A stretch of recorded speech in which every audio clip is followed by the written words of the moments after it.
નમસ્કાર. આપણે student startup and innovation policy અંતર્ગત દરેક વિદ્યાર્થીઓને પોતાના યુનિક અને એમના સ્ટાર્ટઅપ આઈડિયા માટે સરકાર દ્વારા 20,000ની ગ્રાન્ટ આપવામાં આવે છે, જે અગાઉ આપણે વાત થઈ ગઈ છે. હવે આ ગ્રાન્ટ મેળવવા માટે સ્ટુડન્ટ્સ કેવી રીતે એમના પ્રપોઝલની અરજી મૂકી શકે છે, એની હું જાણકારી આપવાનો છું.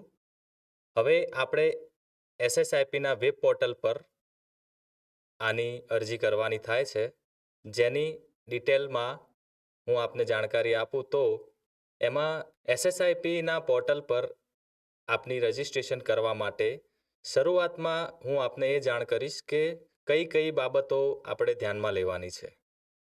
તો સૌથી પહેલું છે આપનો સીટીએસ નંબર આપને ખ્યાલ હોવો જોઈએ. સીટીએસ નંબર એ વિદ્યાર્થીઓનો યુઆઈડી નંબર હોય છે, જે મેળવવા માટે આપ આપની શાળાના પ્રિન્સિપલનો સંપર્ક કરી શકો છો.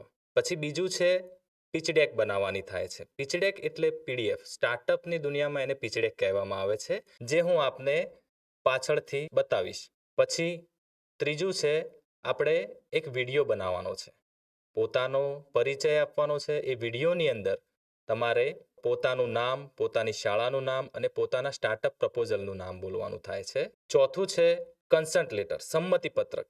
સંમતિપત્રક મતલબ કે જો તમારા સ્ટાર્ટઅપ આઈડિયા પર એક કરતાં વધારે વિદ્યાર્થીઓ કામ કરી રહ્યા છો, એક સાથે જોડાયેલા છો, તો કોઈ એક વિદ્યાર્થીના જે પણ લીડર હશે એના એકાઉન્ટમાં આ ગ્રાન્ટની સહાય જશે, જેના માટેની સંમતિ બાકીના ટીમ મેમ્બરે આપવાની રહેતી હોય છે, જેનું ફોર્મેટ હું આપને આગળ બતાવીશ. હવે આપણે એસએસઆઈપીની જે ઓફિશિયલ વેબસાઇટ છે એની લિંક તમને શેર કરવામાં આવશે. એના પર તમારે કેવી રીતે વિદ્યાર્થીએ પોતાના સ્ટાર્ટઅપનો આઈડિયા જે છે એ રજીસ્ટર કરવાનો છે એની પ્રોસેસ હું આપને બતાવું છું. સૌપ્રથમ તમે લિંક ઓપન કરશો ત્યારે આ રીતનું એક પેજ ઓપન થશે સ્ટુડન્ટ રજિસ્ટ્રેશન માટેનું, જેની અંદર આપણે જોઈ શકીએ છીએ સ્ટુડન્ટ સીટીએસ નંબર. આપણે વિદ્યાર્થીનો સીટીએસ નંબર માંગ્યો છે, તો અહીં સીટીએસ નંબર મૂકીશું. પછી સીટીએસ નંબર નાખતાની સાથે તમામ ડિટેલ ઓટો ફિલ થઈ જશે, મતલબ જાતે જ ભરાઈ જશે. ત્યારબાદ સંપર્ક નંબર નાખવાનો છે અને એ કોન્ટેક્ટ નંબર નાખ્યા પછી તમારે સેન્ડ ઓટીપી કરવાનો છે અને એના પર ઓટીપી આવશે. તમે જોઈ શકો છો મેં એક સીટીએસ નંબર એડ કર્યો છે. હવે હું એન્ટર આપીશ તો ત્યારે એ વિદ્યાર્થીની તમામ માહિતી જાતે જ ભરાઈ જશે. તમે જોઈ શકો છો મેં સીટીએસ નંબર નાખ્યો, એના પછી વિદ્યાર્થીનું નામ, એની પિતાનું નામ અને એની અટક એ જાતે જ ભરાઈ જાય છે. પછી તમારે અહીંયા તમારી મેલ આઈડી નાખવાની છે. મેલ આઈડી એડ કર્યા પછી તમારે અહીંયા તમારો કોન્ટેક્ટ નંબર, સંપર્ક નંબર નાખવાનો છે, જેના પર ઓટીપી જવાનો છે. નંબર નાખ્યા પછી તમારે સેન્ડ ઓટીપી પર ક્લિક કરવાનું રહેશે.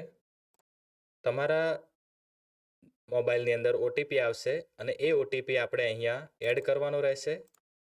ઓટીપી એડ થઈ જાય એના પછી સબમિટ આપવાનું રહેશે. સબમિટ આપ્યા બાદ આપને આ પ્રમાણેનું પેજ દેખાશે, જેની અંદર તમારા સીટીએસ નંબર પરથી તમારો સ્કૂલનો ડેટા આવી જશે. પછી તમારે પોતાના પ્રસ્તાવનું શીર્ષક લખવાનું છે, જે તમારો આઈડિયા છે એનું શીર્ષક લખવાનું છે. ત્યારબાદ તમારા સ્ટાર્ટઅપનું તમે જે પણ ક્ષેત્ર પર કામ કરો છો એ ક્ષેત્ર અહીં સિલેક્ટ કરવાનું છે.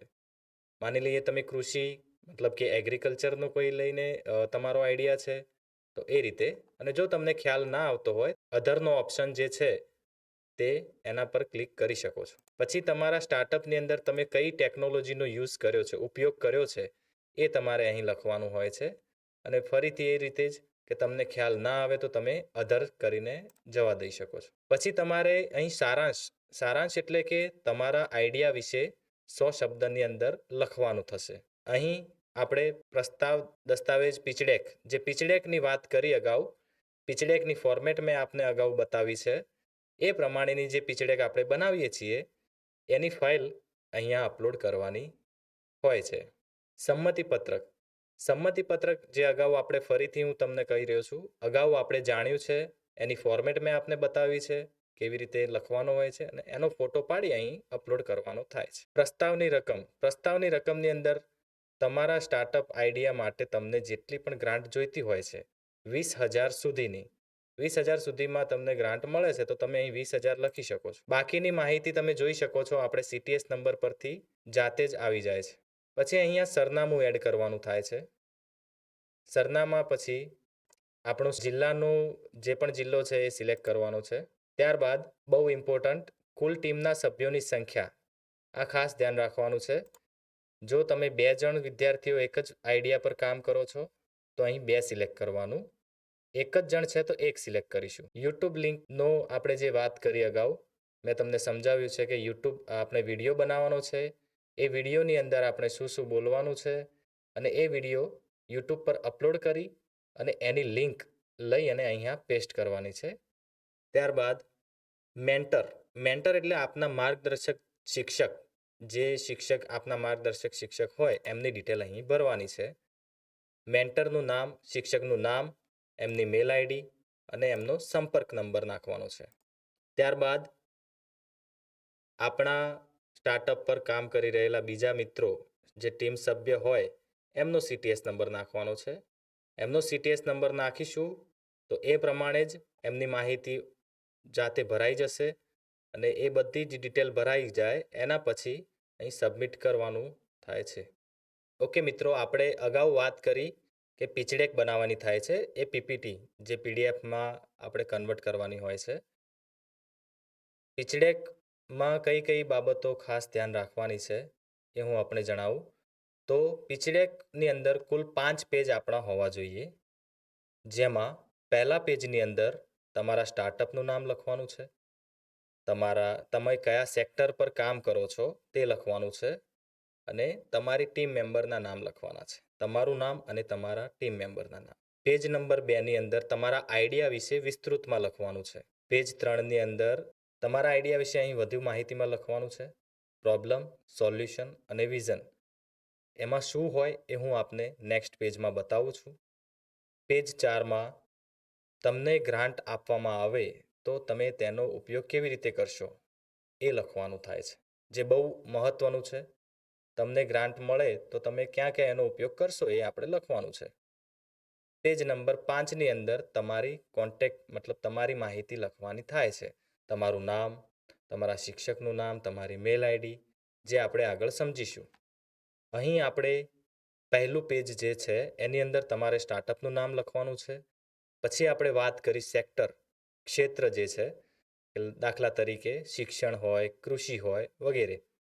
પછી વિદ્યાર્થીનું નામ લખવાનું છે અને એ વિદ્યાર્થી સાથે કામ કરતો એનો મિત્ર એટલે કે એના ટીમ મેમ્બરનું નામ લખવાનું છે. પછી તમારે તમારા આઈડિયા વિશે વધુ વિસ્તૃતમાં અહીં લખવાનું છે બીજા પેજની અંદર. ત્રીજા પેજની અંદર તમે પ્રોબ્લેમ શું સોલ્વ કરી રહ્યા છો, તમે સ્ટાર્ટઅપ દ્વારા કયો પ્રોબ્લેમ સોલ્વ કરી રહ્યા છો તે લખવાનું છે.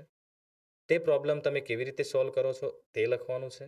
અને તમારું વિઝન, તમે લાંબા સમય સુધીનું વિઝન શું છે, વિઝન એ લખવાનું છે. ચોથા પેજની અંદર તમને ગ્રાન્ટ આપવામાં આવે તો તમે તેનો ઉપયોગ ક્યાં કરશો તેની માહિતી લખવાની છે. પાંચમા પેજની અંદર તમારું નામ, તમારો નંબર, તમારી મેલ આઈડી અને તમારા માર્ગદર્શક શિક્ષકનું નામ અને નંબર લખવાનો છે. વિદ્યાર્થીનું રજિસ્ટ્રેશન કરતી વખતે આપણે જે અગાઉ વાત કરી સંમતિપત્રકની, તો એનું આ ફોર્મેટ છે. સંમતિપત્રકમાં આપણે આ રીતે લખીશું કે અમારા પ્રપોઝલની સહાયની રકમ અમારા ટીમ લીડર, તો પછી એ ટીમ લીડરનું નામ આપણે લખીશું અને એના એકાઉન્ટમાં જમા થશે એનો અમને કોઈ વાંધો નથી. એ રીતે સંમતિપત્રક આપણે આપવાનો હોય છે અને ટીમ મેમ્બર જે સંમતિ આપી રહ્યા છે એમની સહી હોય.